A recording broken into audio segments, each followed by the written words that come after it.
Hey guys, Matt from AwesomeToyBlog here. This is one of my videos from San Diego Comic-Con. I am talking to Lenny from Hasbro.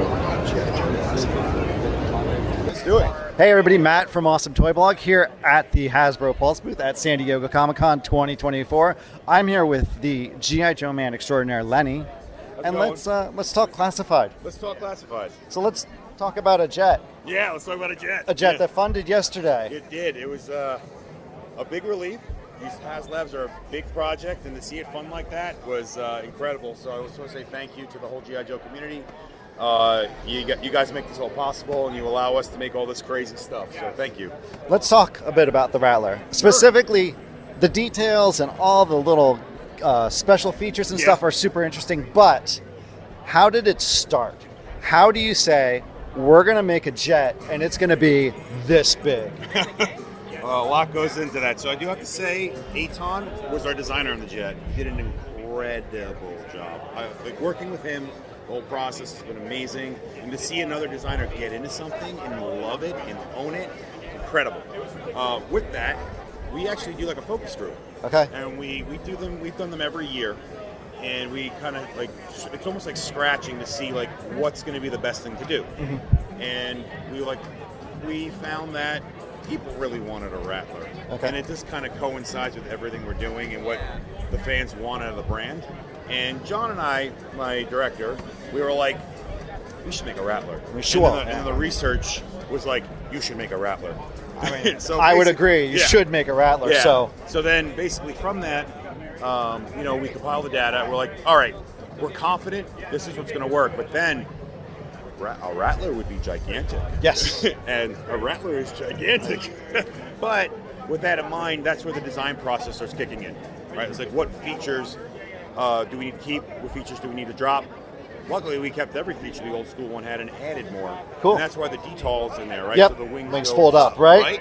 So because we were like, oh, we need to make this manageable for people. So yeah, it doesn't shrink it down completely, but it definitely gets it way more narrow. Right. So it's like, that's the fun part of design. Yeah. Right. It's like, how do we problem solve? So long story short, look at the details, long process. We're not even halfway through development on this thing, and now it's time for the hard part.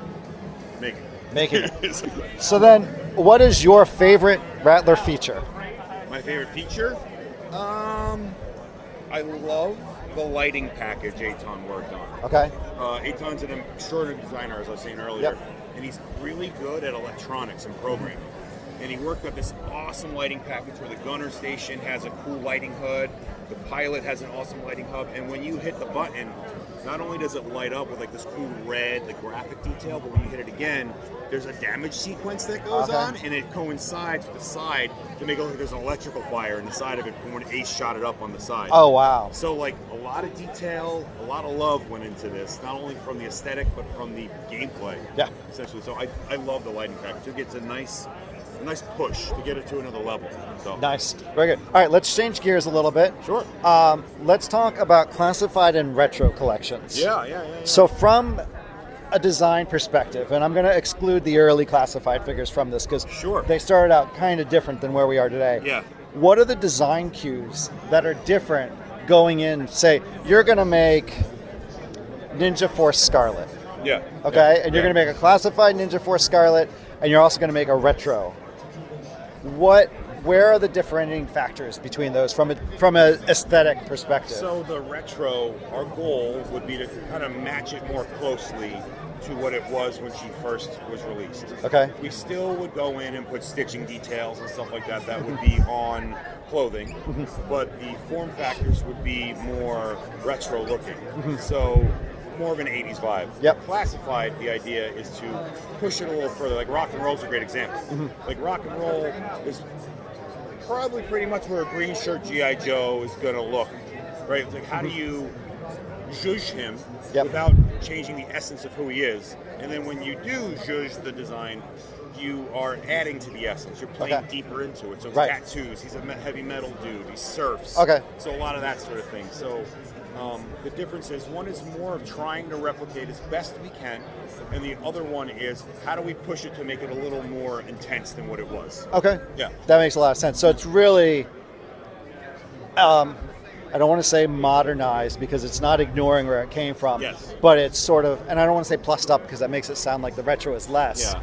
But they really are coming from different places and different intentions. Yeah, it's like new direction's a bad word, not a bad word, but probably not the best. It's just like a different take on it that brings it into what they would look like if they were designed today. More of today as More of opposed to yeah, what they there's more were. Today's essence in it. And I would hope that like in 20 years from now, they would do that again. Yep. You know what I mean? Like, what does it look like 20 years from now? What are people wearing? Like, how are people wearing their hair? Yes. You notice the haircuts are different. Like, they look a little more modern, stuff like that. Cool.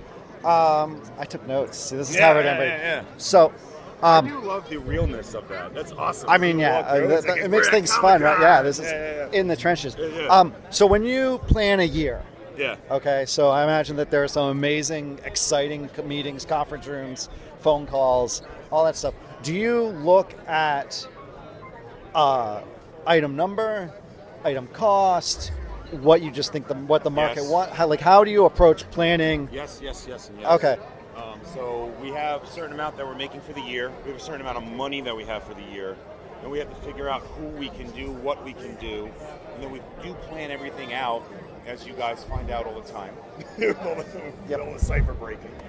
But from there, we do have to pivot. Because sometimes it's like, oh, this is not doable. Yep. Because it's not going to come out right. So we'll have to move to something else that is more doable, more achievable. Because again, trying to make the best figures we can. So if something's going to come out a little short-changed, we're like, let's maybe pivot away from this. Yep. So yeah, it's a lot of planning, and then it's the ability to pivot. Okay. Like we don't want to fall on our sword, Right. essentially. So it's like, okay, we got to replan. This isn't going to work. Let's go to something else, and we have to maybe in the 10th hour we'll change something. Okay. Which is not ideal, but you got to do what you got to do to make the best thing you can. Okay, so with no details given, Yeah. do you expect the size of the line in 25 to be about what we'll be seeing in 24? Sure. Okay, very fair. And then on deluxe figures. Yeah. So now, we've seen a lot of animals, a lot of amazing pets. Love making animals. Right, and they are fantastic. Thank you. Scrap Iron, though, had his drone missile launcher. Yeah. It's like, do you see the deluxe packs as sort of a place for those cool, small accessory like play sets things that we had in the 80s, like the missile defense unit? Because this is going to sound weird, right? Yeah. One of my favorite G.I. Joe toys was that fake plastic wall with the hole in it with the missile launcher. Yes. Yeah. I used the crud out of that thing. Yeah. Would that be something that would sort of fit into that form factor with, like, say, Flash or sort of a more generic gunner figure? Because that's not a SKU that exists. Yeah. Right? Yeah. Like just the accessory playset sort of thing. It's kind of why you're seeing the delineation between the price points. Like we keep trying to keep it very solid, right? Like classified, $24.99. You're seeing the deluxe, $34.99. Figure and pet, $44.99. Hopefully, I'm saying the numbers right. Yeah. But like we are trying to make price points that allow us to make something how it should be represented, right? Okay. So it's like we might introduce a new price point because that works best to make that item to bring our world to life. Essentially. So to answer your question, I think simply yes. Okay.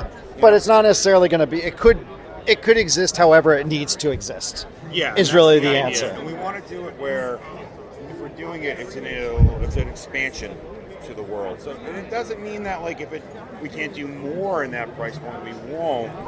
But it's more like. Sorry, I got distracted a little bit.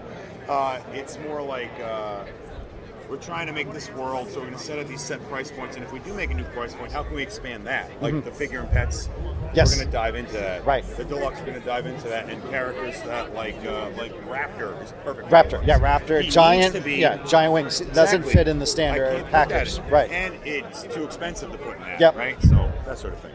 All right. How do you feel about neon? Neon? Yeah, does neon fit in classified? I love neon.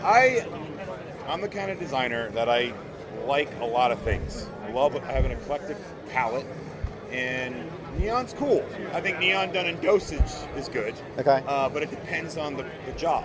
Depends on the art project. What are you doing? Why are you using neon? So for me, if I had to do a character that requires a lot of neon, let's dive in. Nice. Yeah. Neon's good. Yeah, neon's cool. Neon's fun. Yeah. All right, last question. Yeah. Best Dreadnought. Road Pig. Road Pig. Out of the classified line? Yeah.